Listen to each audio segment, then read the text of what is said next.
글로벌 제약사들이 약 800개에 달하는 인기 의약품 가격을 평균 4.5% 인상했습니다. 공화당 의원들이 연방 대법원에 트럼프 전 대통령의 출마를 막은 콜로라도주 대법원 판결을 뒤집어달라는 이견서를 제출했습니다. 헌터 바이든이 공화당 주도의 바이든 대통령 탄핵조사 관련 증언대에 서게 됐습니다. 필머피 주지사의 서명에 따라 뉴저지주가 매년 11월 22일을 김치의 날로 공식 기념하게 됩니다.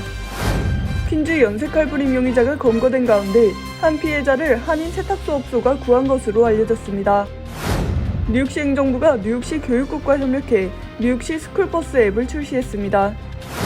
2021년 뉴욕시장 민주당 예비선거에 출마했다가 에릭 애덤스 시장에게 패한 스캇 스트링거 전 뉴욕시 감사원장이 내년에 있을 뉴욕시장 선거에 다시 도전합니다.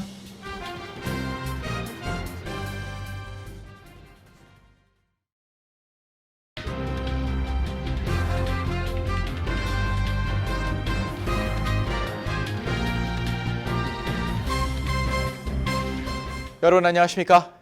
KBTV 뉴스9 이창원입니다. 새해 들어 글로벌 제약사들이 800개 가까운 인기 의약품의 가격을 인상했습니다. 평균 인상폭은 4.5%로 지난해 12월 3.4%까지 치솟았던 인플레이션율보다 높은 것입니다. 일부는 10% 이상 인상을 단행했는데요. 앞으로 몇 주 안에 다른 업체들의 더 많은 인상이 잇따를 수 있습니다.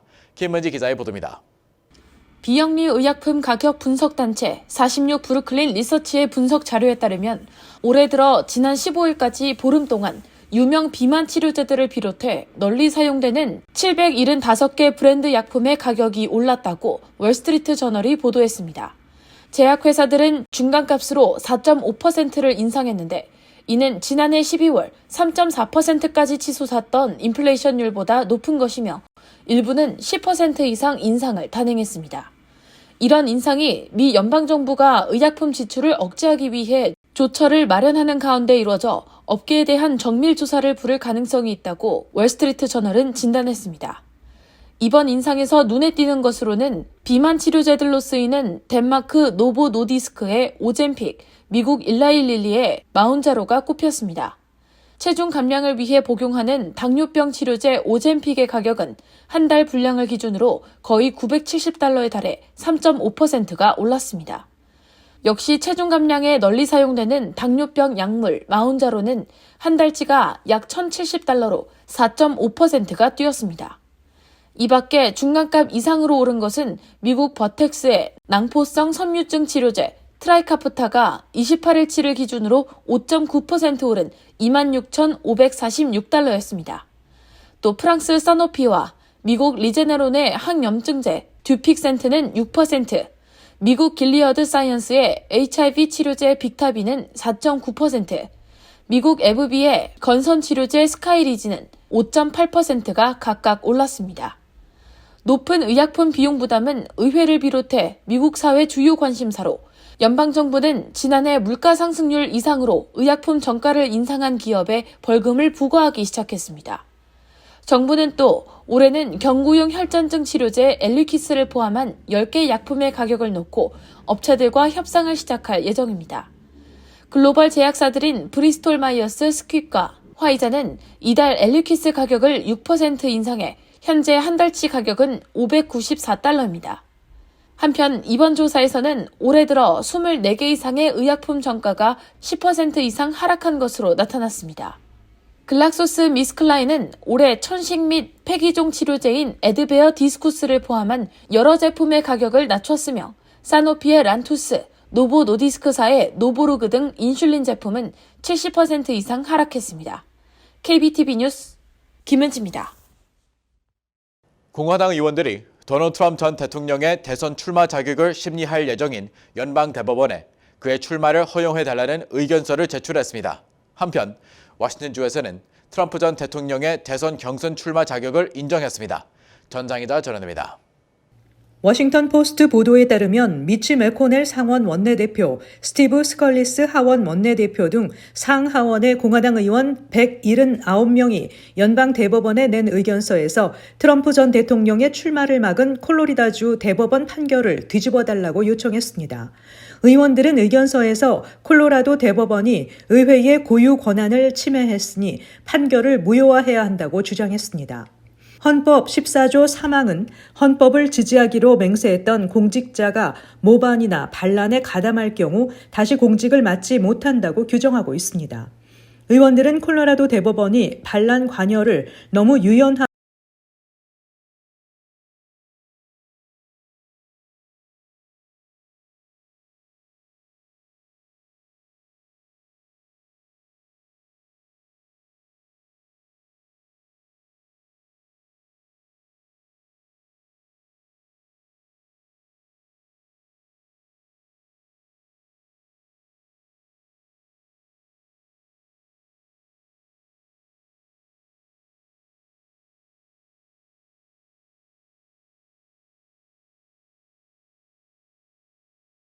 선 사기 주장으로 지지자들을 선동해 2021년 1월 6일 의회에 난입하도록 한 게 반란 가담 행위라고 보고 콜로라도주의 경선 투표 용지에서 그의 이름을 빼라고 판결했습니다.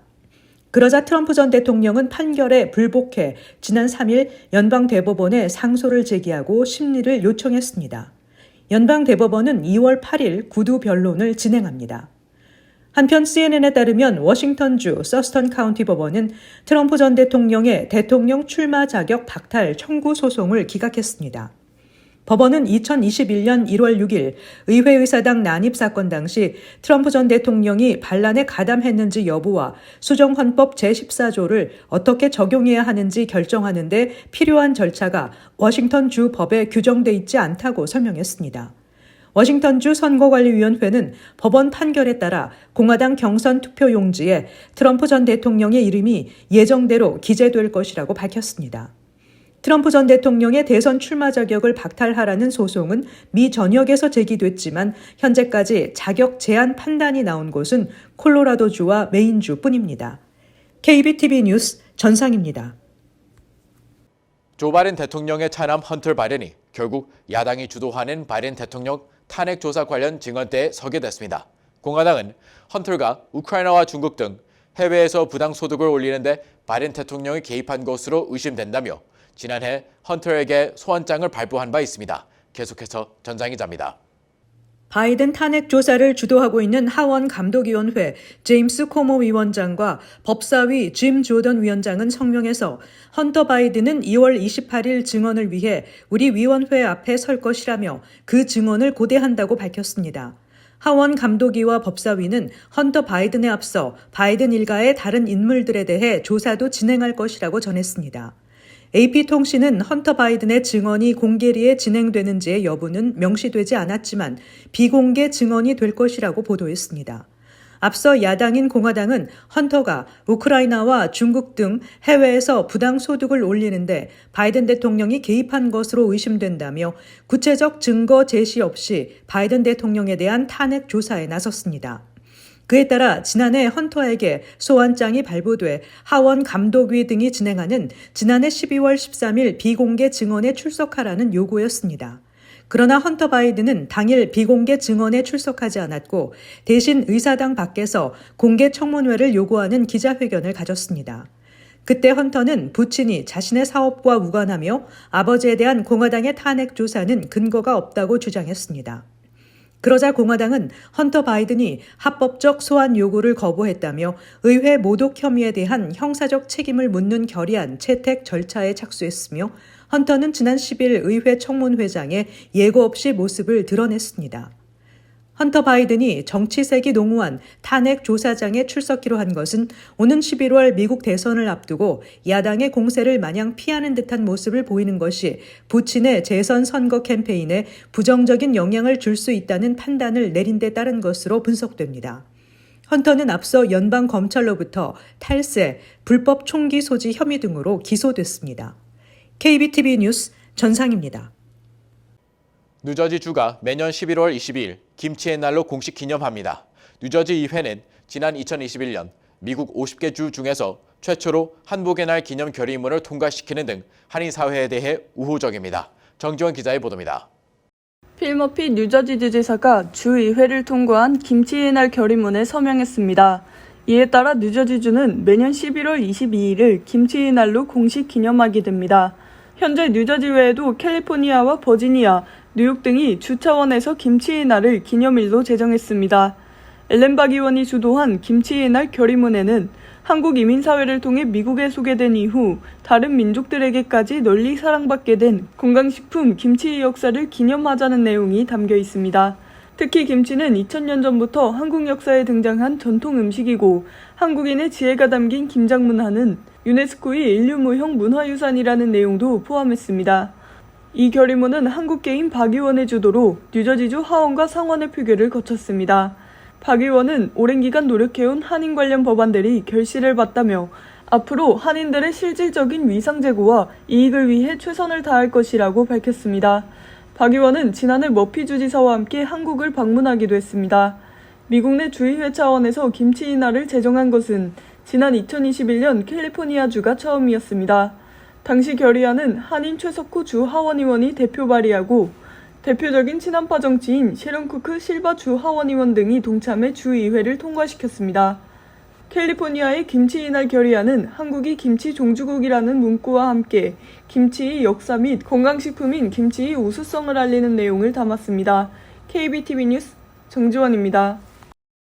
퀸즈 자마이카 일대에서 행인들을 상대로 한 연쇄 칼부림 사건의 용의자가 마침내 검거됐습니다. 용의자는 지난 일주일 새 최소 5명 이상에게 피해를 입혔는데 그중 한 피해자를 한인 세탁소 업주가 구한 것으로 알려졌습니다. 전상 기자가 전해드립니다. 뉴욕시경에 따르면 17일 오전 7시 30분쯤 퀸즈 자마이카 134 애비뉴와 161 스트리트 교차로 인근에서 한 남성이 5분 간격으로 지나던 행인 2명을 흉기로 공격했습니다. 74세 남성은 피를 많이 흘려 위험한 상태였는데 마침 이른 시각부터 문을 열고 영업을 준비하던 한인 안봉근 씨의 세탁소 제퍼슨 클리너에서 응급 조치를 할 수 있었습니다. 안 씨는 흉기 난동이 일어난 곳은 자신의 주차 공간으로 먼저 911 신고부터 한 뒤 경찰과 구급대원이 올 때까지 응급 조치를 했다며 자신도 피해자가 될 수 있었을 것 같다는 생각에 잘 대응하고자 했다고 전했습니다. 흉기 난동을 벌인 용의자는 그의 집 앞에서 17일 밤 체포됐으며 살인미수와 폭행 혐의로 기소됐습니다. 체포 당시 그는 범죄에 사용한 사냥용 칼을 소지하고 있었습니다. 그는 지난 8일부터 자마이카 일대에서 5명을 잇따라 공격했습니다. 충격적인 것은 그가 지난해 11월부터 브루클린에 위치한 우드월 병원에서 환자들을 환영하고 응대하는 직원으로 근무해왔다는 사실입니다. 경찰은 용의자가 다른 지하철 칼부림 사건과도 연관이 있는지, 왜 이런 일을 저질렀는지에 대해 수사를 진행 중입니다. 현재 5명의 피해자 모두 생명에는 지장이 없는 상태입니다. KBTV 뉴스 전상입니다. 뉴욕시 행정부가 뉴욕시 교육국과 협력해 스쿨버스 앱을 출시했습니다. 이를 통해 맞벌이 부모들은 자녀들의 통학에 대한 걱정 없이 실시간으로 버스 도착 예정 시간과 승차 하차 정보를 확인할 수 있을 것으로 기대됩니다. 김은지 기자의 보도입니다. 에릭 애덤스 뉴욕시장은 오늘 데이빗 뱅크스 뉴욕시 교육감과 함께 기자회견을 개최하고 15만여 명의 학생이 속해 있는 미 전역에서 가장 큰 학군을 가진 뉴욕시에서 맞벌이를 하는 부모들이 자녀의 등하교 안전에 대한 걱정을 덜 수 있도록 뉴욕시 스쿨버스 앱을 출시하게 됐다고 설명했습니다. 뉴욕시는 교육부와 협력해 더 나은 서비스를 제공하고 스쿨버스 시스템의 책임 및 투명성을 강화하며 스쿨버스 대여 업체들과 긴밀히 협력할 수 있는 방법을 모색하기 위해 이처럼 스쿨버스 앱을 만들게 됐다고 밝혔습니다. 애덤스 시장은 우리는 처음부터 맞벌이 가정, 워킹맘, 워킹데드 가정에 서비스를 제공하기 위해 기술을 제공하는 표준을 마련하고자 노력해왔다며 집에서 컴퓨터나 스마트폰을 통해 아이들의 승하차 현황을 바로 확인할 수 있고 막연한 걱정을 덜어줄 수 있을 것으로 확신한다고 말했습니다. 뱅크스 교육감은 뉴욕시에 거주 중인 자격을 갖춘 모든 학생들은 교통 서비스를 받을 권리가 있다며 부모들의 마음에 평안을 제공할 수 있게 돼 기쁘다고 전했습니다. 뉴욕시 스쿨버스 앱은 배정된 버스가 언제 도착하는지 실시간으로 확인이 가능하며 자녀의 승하차 장소 및 시간에 대한 정보를 볼 수 있고 운전기사가 플랫폼에 가입을 해야 확인이 가능합니다. 뉴욕시 학교 소속 학생 아이디 번호가 있어야 가입이 가능하고 계정이 없을 경우 온라인을 통해 확인할 수 있습니다. 이와 함께 아담스 시장은 스쿨버스 운전자의 과속을 방지하고 보행자를 더욱 안전하게 보호하도록 고안된 최초의 기술을 공개했습니다. 이 기술은 미국에서 최초로 시행되는 지능형 속도 조절이 탑재됐습니다. 스쿨존으로 지정된 곳에서는 버스가 제한 속도를 초과할 수 없고 버스 외부에 장착된 4개의 카메라들은 운전자가 차량 전면과 내 모퉁이 주변을 포함한 사각지대를 볼 수 있도록 도와줍니다. 또 운전자가 방향 전환을 위해 깜빡이를 켜면 버스 외부에서 큰 소음을 발생시켜 주의를 기울이지 않던 보행자라도 누구나 이를 알 수 있도록 했습니다. 현재 이 기술은 뉴욕시 전역의 스쿨버스 50대와 250대의 비응급 차량에 설치됐습니다. KBTV 뉴스 김은지입니다. 지난 2021년 뉴욕시장 민주당 예비선거에 출마했다가 성추문에 휘말리며 에릭 애덤 당시 후보자에게 패한 스캇 스트링어 전 뉴욕시 감사원장이 내년에 있을 선거에 또다시 도전장을 내밀었습니다.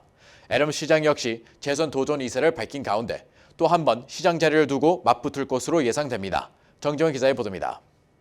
2021년 뉴욕시장 민주당 예비선거에 출마했다가 에릭 애덤스 당시 후보자에게 패한 스캇 스트링어 전 뉴욕시 감사원장이 내년에 있을 뉴욕시장 선거에 다시 도전합니다.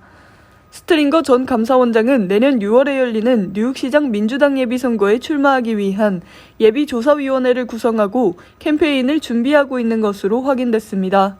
지난 2013년부터 2021년까지 8년간 뉴욕시 감사원장으로 근무한 스트링거는 2021년 4월 뉴욕시장 선거 당시 정치 로비스트로 활동 중이던 한인 여성 진 김 씨가 그로부터 성추행을 당했다고 폭로하며 법적 소송을 진행 중입니다. 한인 여성은 자신이 2001년 스트링거 감사원장 선거 캠프에서 활동할 당시 그로부터 수차례 성추행을 당했다고 주장했고 스트링거 전 감사원장은 김 씨를 상대로 뉴욕 카운티 지방법원에 명예훼손으로 소송을 제기하며 법적 공방이 이어지고 있습니다. 2021년 성추행 혐의로 기소되기 전까지 스트링거 전 감사원장은 민주당 시장 예비선거에서 선두주자였지만 뉴욕시장 선거 TV 광고를 시작하는 날 성추행 기사가 도배되며 그를 지지하던 기관들은 줄줄이 지지 의사를 철폐하고 나섰습니다.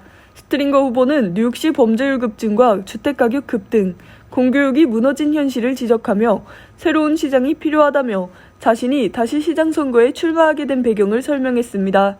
현재 애덤스 시장이 재선 의지를 보이고 있는 가운데 그를 상대로 또다시 도전장을 내민 스트링거 전 감사원장은 다시 한번 내년 선거를 두고 맞붙을 전망입니다. KBTV 뉴스 정지원입니다. 뉴욕주 교육국 지원으로 일부 대학들이 여름에 진행하는 스템 프로그램 지원 요건의 저소득층 증명 부분에서 흑인, 히스패닉 등만 제외 대상인 것과 관련해 아시안 단체들이 소송을 제기했습니다. 뉴욕 중국계 미국인 시민연합, 인클루지브 에듀케이션 애드보커시 그룹 등의 단체를 중심으로 퍼시픽 리걸 파운데이션 등이 대리해 베티 로사 주 교육국장을 제소한 것입니다. 원고 측은 흑인, 히스패닉, 아메리칸 원주민만을 저소득 증명 요건에서 제외한 것이 아시안과 백인에 대한 인종차별이라고 주장했습니다. 새해 들어 우편요금을 또다시 인상하기로 한 연방우정국이 21일부터 오른 요금을 적용하기 시작한다고 밝혔습니다. 만성 적자에 시달리고 있는 연방우정국의 우편요금 인상은 지난 1년 사이 세 번째이며 지난해 7월 인상 이후 6개월 만입니다. 우정국에 따르면 일종 퍼스트 클래스 우편물의 우표 가격은 오는 21일부터 현행 66센트에서 68센트로 오릅니다. 국내 엽서 배송료는 51센트에서 53센트로, 국제 엽서 배송료는 1달러 50센트에서 1달러 55센트로 각각 오릅니다. 우표 가격 외에 프라이어리티 메일 가격은 5.7%, 프라이어리티 엑스프레스 요금은 5.9%가 동시에 뛰어오릅니다. 한국인사혁신처가 미국 등 해외에서 활동하는 한인 전문가와 국내를 방문한 외국인 등 해외 우수 인재를 공직에 본격적으로 유치한다고 밝혔습니다. 인사혁신처는 우선 국가인물 정보관리 체계인 국가인재 데이터베이스에 해외 우수 인재의 인물 정보를 확충하기로 했습니다. 이를 위해 인사처는 해외 한인 전문가 정보를 수집 활용하는 대한무역투자진흥공사, 한국과학기술단체 총연합회 등 기관, 단체와 협업해서 상호 정보 연계 방안을 추진하기로 했습니다. 올해 정부기관을 방문한 외국인 정보도 국가인재 데이터베이스에 등록됩니다. 앞으로 방문한 외국인 정보를 취합하는 기관을 광역 지방자치단체와 주요 공공기관을 대상으로도 단계적으로 확대할 계획입니다. 북극 한파가 닥치며 뉴욕시 세입자의 난방 민원이 쏟아져 이번 난방 시즌 13만 건을 넘어선 것으로 집계됐습니다. 뉴욕시 주택보존개발국 데이터에 따르면 난방 시즌인 지난해 11월 1일부터 시 민원 전화 난방 민원은 총 13만 2,882건이었습니다. 17일 하루 만에 집계된 민원은 3,305건입니다. 시는 난방 시즌을 10월 1일부터 5월 31일까지로 정하고 있습니다. 난방 시즌은 시가 악덕 건물주를 제재하기 위해 정한 난방 규정의 일환으로 이 기간 적정 온도의 난방을 제공하게 됩니다. 오전 6시부터 오후 10시까지는 외부 기온이 화씨 55도로 떨어질 경우 실내 온도를 화씨 68도로 유지해야 합니다. 오후 10시부터 다음날 오전 6시 사이에는 외부 기온과 무관하게 실내 온도는 화씨 62도를 유지해야 합니다. 잠시 후 커뮤니티 브리핑을 전해드립니다.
이어서 환율과 증시 전해드립니다.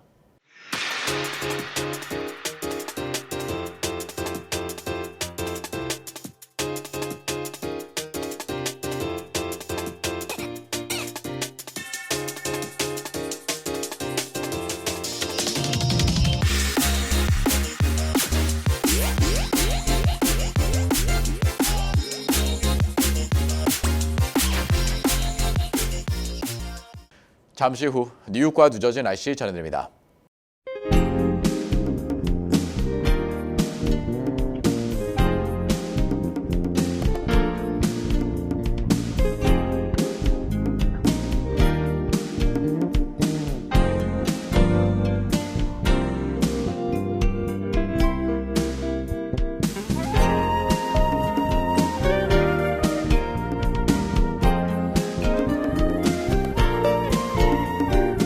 KBTV 뉴스9 마칩니다. 오늘도 시청해주셔서 감사합니다. 편안한 밤 보내시기 바랍니다.